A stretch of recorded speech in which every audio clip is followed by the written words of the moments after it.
चीज जो हम बोल रहे हैं कि जैसे कोई टेस्ट है या कोई दवाई है, उसका उचित टाइम होता है इस डिजीज पैटर्न में। जब उसका उचित टाइम हो तभी करवाना चाहिए। ये नहीं कि लोगों में ये बह फैल गया कि सीटी स्कैन सबको कराना, ये बिल्कुल गलत बात है। इसके दो नुकसान है। सीटी स्कैन में रेडिएशन होता है, आपको काफी सारा एक्सरे एक्सपोजर होगा, तो अगर जो अननेसेसरी है तो बिल्कुल नहीं करना है। जिसमें हम सोचते हैं कि ये सिंड्रोम बढ़ रहा है, क्योंकि एक चीज को नहीं देखते, हर इसमें टेम्परेचर, कितनी इंटेंसिटी है, क्या स्कोर है, सीटी स्कोर है उसका, वायरल लोड का, और उसके साथ साथ हम ब्लड टेस्ट कराते हैं जिससे पता लग जाए कि बॉडी में इन्फ्लेमेशन हो रही है कि नहीं।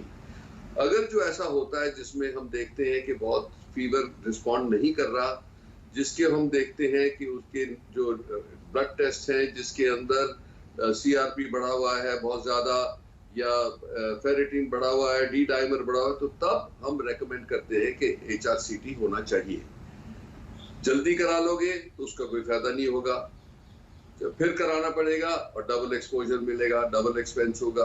और सीटी स्कैन अगर जो सारा हिंदुस्तान ही कराने लगेगा तो इतनी फैसिलिटीज भी नहीं है, और जिनको जरूरत है उनका टाइम ही नहीं मिलेगा।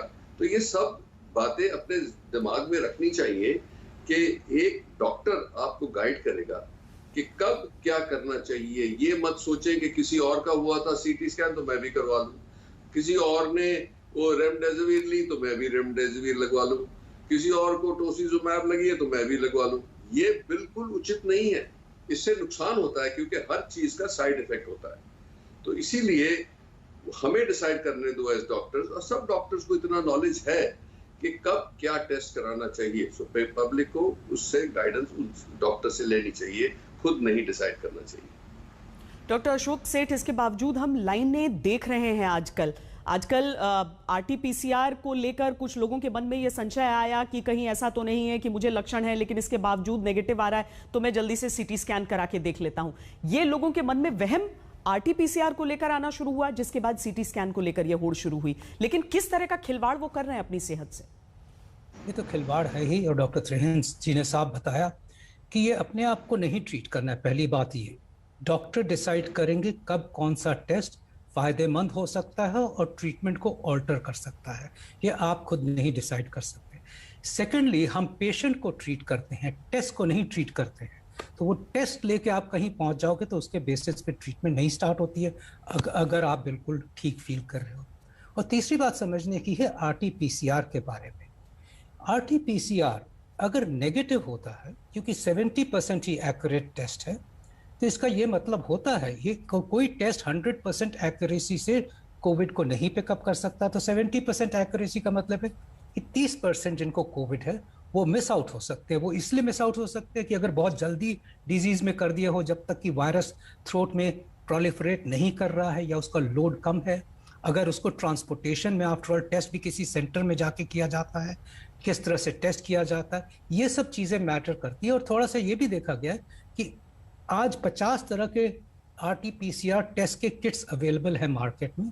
कुछ बहुत ही एक्यूरेट है, कुछ कम एक्यूरेट है, और कुछ उनमें से ऐसे भी हैं कि अगर वो जीनोम सीक्वेंसिंग ज़्यादा नहीं देखते तो नए वेरिएंट्स को मिस आउट कर सकते हैं। तो नहीं, हमें क्लियरली मैनेज करना अपने सिम्टम्स को।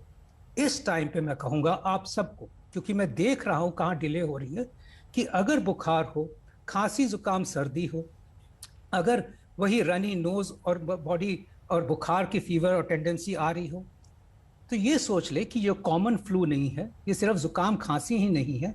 इस टाइम पे प्रैक्टिकली 100% श्योर है कि वो कोविड है।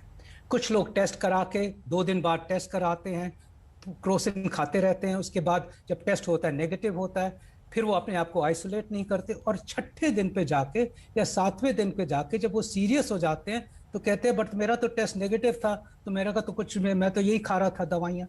सो आप ये सोच के चलो, इस टाइम पे इट इज़ लाइकली कि आपका कोविड टेस्ट नेगेटिव होते हुए भी अगर आपको बुखार, खांसी, सर्दी, जुकाम के सिम्टम्स हैं, वो कोविड है। आप अपने डॉक्टर से बात करें, वो डिसाइड करेगा। ब्लड टेस्ट, उनमें भी बातें पता चल जाती हैं। एक और कोविड टेस्ट